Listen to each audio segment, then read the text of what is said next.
할 얘기가 많습니다. 빨리 이분과 얘기 나눠보도록 하죠. 이베스트 투자증권 이비주 영업팀의 염승환 부장과 함께합니다. 어서 오십시오. 네, 안녕하세요. 제가 마음이 좀 급하네요. AS부터 해보도록 할 텐데 지난주에 처음으로 소개해 주셨던 그 ADNC하고 DLNC하고 신세계푸드, 특히 신세계푸드가요.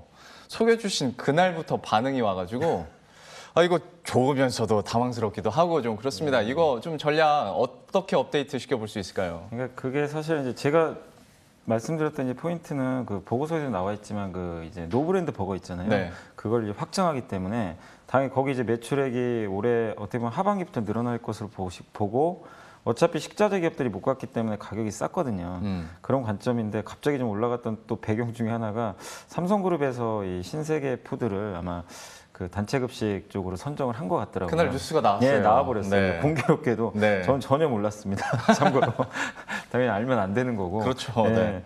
그래서 어쨌든 그게 또 어떻게 공교롭게 맞아가지고 이렇게 좀 주가 올라갔는데 여전히 그렇게 비싼 건 아니거든요. 아직까지 워낙 그동안 식자재 기업들 못 갔기 때문에 아직도 좀 저는 싸다라고 좀 보고 있고 충분히 한 9만 원 레벨까지도 저는 가능하기 때문에 계속 좀 가져가시면 좋겠고 다만 좀 올랐잖아요. 그래서 네. 식자재 기업들 올해 좀 잘 보시면 좋을 것 같아요. 현대그린푸드도 또 있기 때문에 한번 그쪽으로 눈을 한번 돌려보시는 것도 저는 좀 괜찮다고 생각합니다. 지난번에도 그 현대그린푸드도 역시 포인트가 다를 뿐 전망에 대해서는 긍정적으로 해줬는데 신세계푸드가 많이 오른 만큼 여기에 대해서 또 현대그린푸드 다시 한번 얘기가 나왔거든요. 앞으로의 흐름들을 계속 지켜보도록 하겠습니다.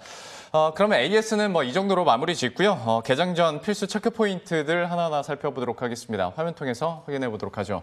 첫 번째는 그러니까 저희도 앞에서 어떤 2차 전지나 삼성 SDI에 대해서 얘기를 많이 했었고 네. LG와 SK가 이렇게 싸우는 중간에 삼성 SDI가 나름대로 고군분투를 했더라고요. 좀 어느 면에서 좀 좋게 보고 계시는 겁니까? 그러니까 삼성 SDI가 사실은 이제 주가가 뭐 많이 안 오른 기업은 아닌데 그동안 많이 올랐잖아요. 근데 이제 그거에 비해서는 뭔가 퍼포먼스가 좀 약했거든요. 사실 증설도 안 하고. 네. 그래서 어떻게 보면 LG와 SK는 정말 공격적으로 이렇게 투자를 하는데 너무 안 했는데 이제 많은 분들이 LG와 SK 소송 합의만 보고 그쪽에만 좀 관심을 많이 갖고 계신 것 같아요. 그래서 삼성 SDI도 좀 그 지켜보시면 좋겠고 다음 주에 기후 정상회의가 열리거든요. 그때 아마 전기차 관련해서 뉴스들이 나올지 모르겠는데 바이든 대통령이 원하는 건 이제 미국 주도로 하는 거예요. 그래서 미국의 어떤 전기차 공장이라든가 배터리 공장을 짓길 원하는데 지금 한 언론사에서 뭐 이번 주 들어와가지고 삼성 SDI도 뭐 미국 공장 증설할 수도 있다 예. 이런 얘기가 나온 것처럼 미국 공장 증설에 여러분들이 투자의 포커스를 한번 맞춰주시면 좋을 것 같아요. 어차피 헝가리하고 이제 중국 쪽은 증설한다고 했는데 미국이 제일 중요하거든요. 근데 LG와 SK는 있는데 삼성은 지금 없기 때문에 시기의 문제입니다.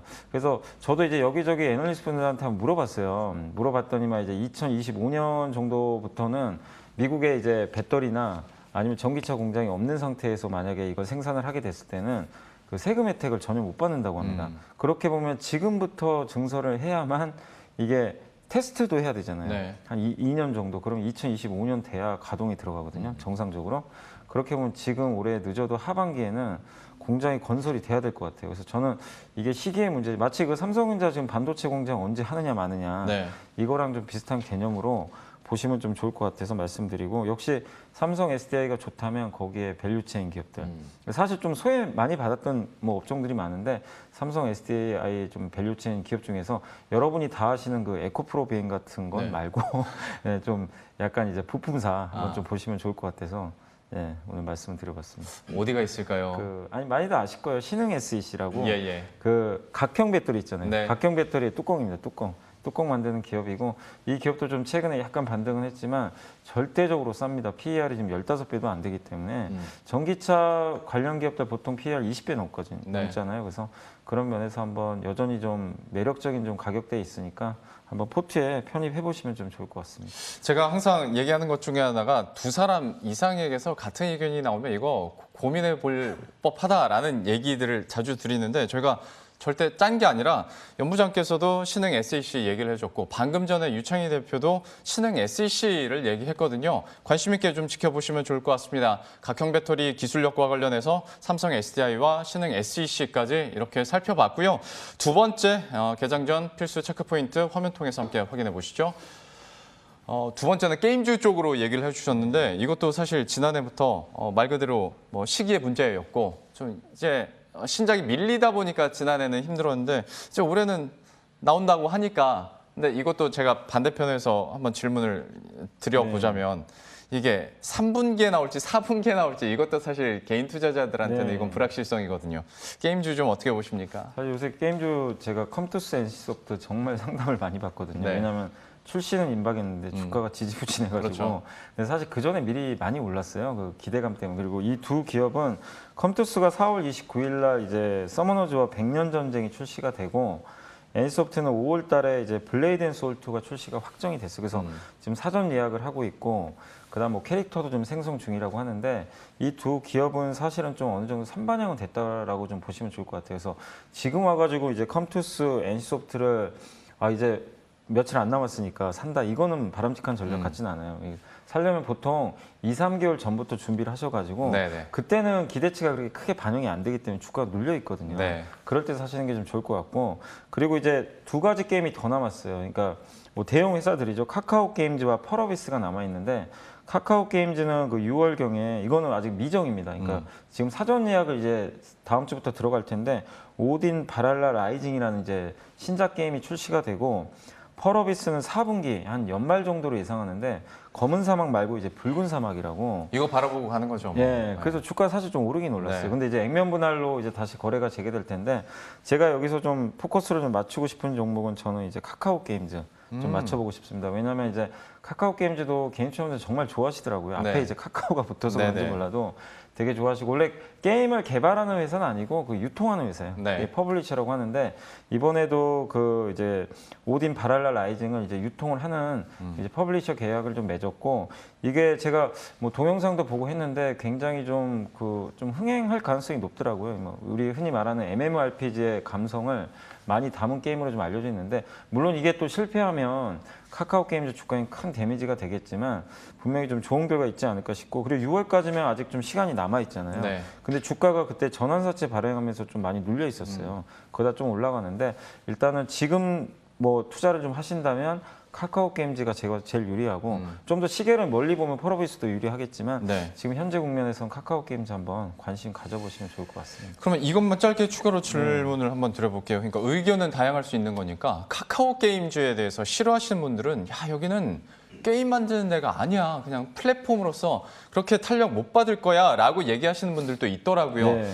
이제 그러면 좀 가치가 좀 새롭게 변할 거라고 보시는 겁니까? 근데 그렇게 따지면 뭐 사실 우리가 텐센트 같은 기업도 다 그렇게 가치 평가를 절하시켜 버려요. 그렇긴 하죠. 네, 유통도 무시하시면 안 되는 게 이게 가져가는 구조가 있잖아요. 사실 그 어떻게 보면은 뭐 100이라고 치면 유통하고 개발사가 반반씩 나눠 갖는다고 생각하시면 돼요. 그리고 카카오 게임즈는 이번에 이 오딘 바랄라 라이징을 만든 게임 회사에 직접 지분 투자까지 들어갔거든요. 네. 그러니까 굉장히 어떻게 보면 운명 공동체라고 보시는 게 좋을 것 같아요. 그래서 제가 그러니까 이런 시나리오가 좀 있기 때문에 카카오 게임즈가 오딘 바랄라 그 라이징의 그러니까 어떤 흥행에 엄청난 좀 주가 변동성이 나올 수밖에 없어요. 그래서 단순 유통만 하는 그런 기업은 아니기 때문에 좀 관심을 좀 갖고 보시면 좀 좋을 것 같고 그리고 주가가 사실 그동안 그 신규 상장하고 많이 빠졌거든요. 사실. 예. 그래서 한번 기대감을 좀 가져보시고 정말 오랜만에 나오는 대작 게임이거든요. 그래서 한번 6월까지 시나리오를 짜시고 지금부터 좀 눌릴 때 담아가는 거 필요할 것 같습니다. 안 그래도 개인 투자자들이 그래도 좋아하는 카카오 게임즈인데 엄승환 부장의 피까지 받았으니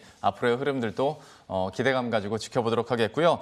부장님의 이제 주특기 한번 들어보도록 하겠습니다. 리포트들 많이 보셨을 텐데 그 중에서 좀 눈에 띄는 종목들이나 기업들이 있었습니까? 네, 이건 제가 좋아하는 브랜드인데 사심은 아닙니다. 네. SJ그룹이라고 그 칸골. 칸골이라고 아시죠? 예. 예. 그다음에 헬렌 카민스키 여성분들 그 약간 밀짚 모자 같은 거 있잖아요. 아, 맞아요. 여름에 그 쓰시는. 비싸다는. 예, 여행 갈 때. 근데 네. 여행을 못 가니까 좀 요즘에는 그쪽 매출은 좀 줄지만 코로나 이제 완화되면 좀 많이들 또 사시지 않을까 싶고. 근데 칸골 브랜드를 좀 말씀드리고 싶어요. 뭐 요새 백화점이라든가 마트 같은 데 보면은 이제 지금 좀 계약 시즌 지났지만 칸골 키즈가 그렇게 브랜드가 가치가 엄청 그래요? 올라갔더라고요. 그게 10대하고 40대에서 검색 순위 1위를 기록을 했다고 할 정도로 그러니까 지금 보면 뭐 MLB 키즈도 있고 네. 되게 많잖아요. 네. 이런 이제 의류 브랜드들 중에. 근데 요새 패밀리룩이 유행한다고 하는데 부모님도 칸골 모자를 사고 그다음에 이제 아이들은 칸골 백팩을 사서 등교를 하고 이런 것들이 하나의 유행인데 제가 의류업체를 이렇게 좀 분석을 해보면 의류업체들이 너무 많은데 네. 결국엔 브랜드 가치 싸움인 것 같아요.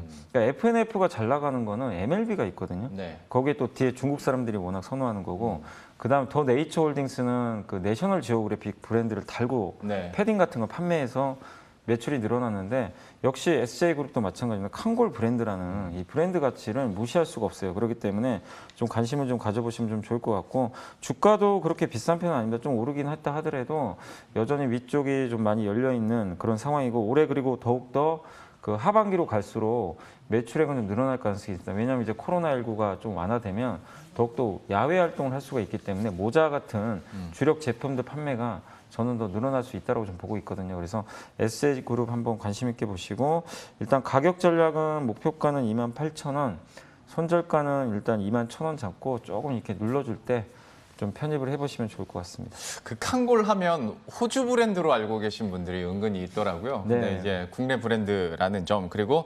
패밀리룩이 유행을 하다 보니까 여기에 따라서 칸골 키즈에 대한 어떤 검색량이나 관심도도 크게 늘어났다라는 점을 포인트로 얘기를 해주셨어요.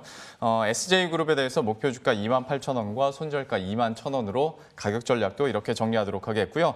두 번째 리포트 픽은 어떤 걸로 하셨어요? 제일기획입니다. 뭐 다들 아시는 기업인데, 이제 이 기업을 왜 가져왔냐면 정말 요 근래 들어서 보고서가 막 쏟아져요. 그러니까 원래 잘 보고서 안 나오던 기업인데 네. 쏟아진다는 거는 뭔가 지금 회사의 또 내용이 바뀐다는 얘기니까.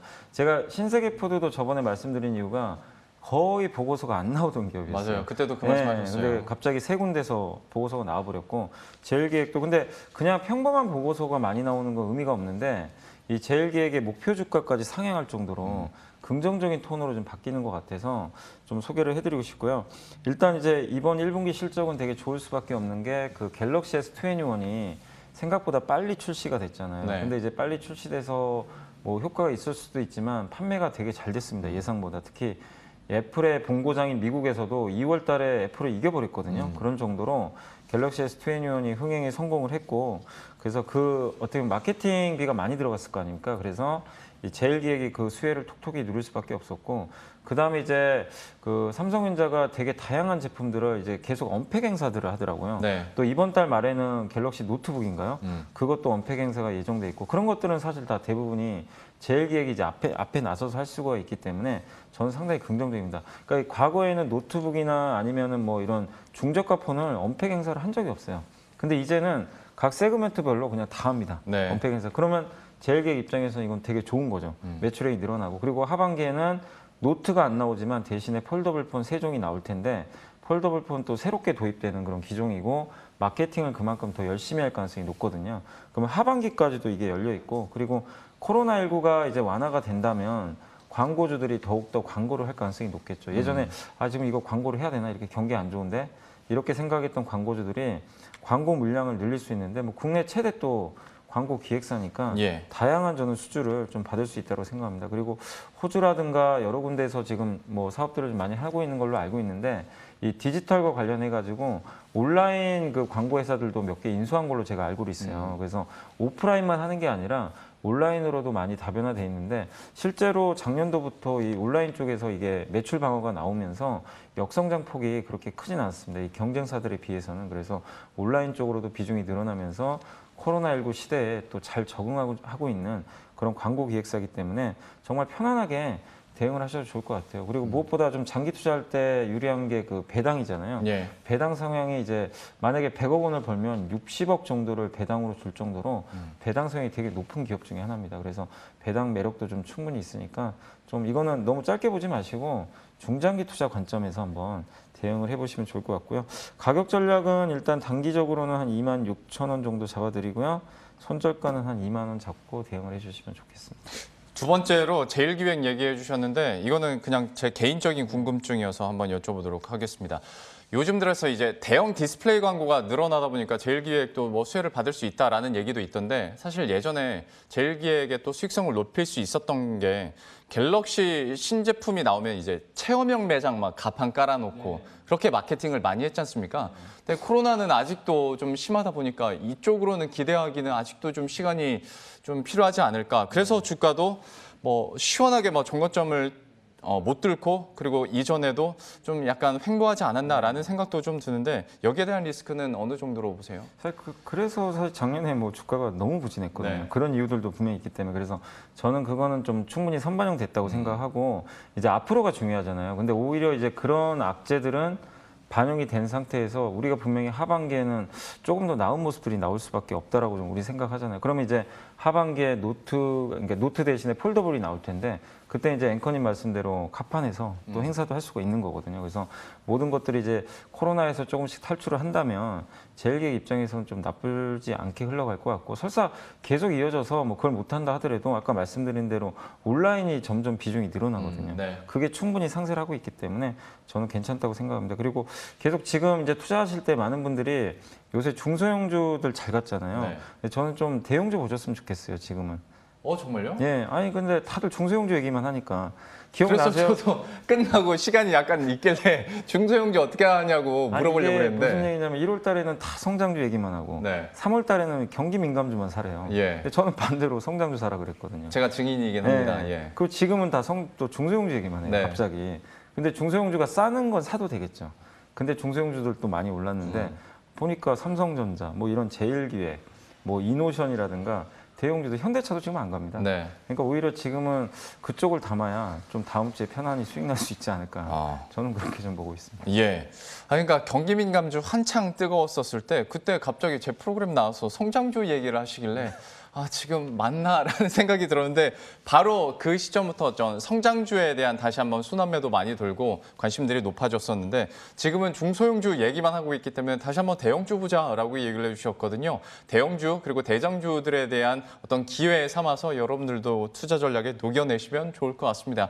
자, 이렇게 해서 제일기획과 그리고 시장 전반에 대한 스탠스까지 함께 확인을 해봤고요. 이베스트 투자증권 이비즈 영업팀의 염승환 부장과 함께했습니다.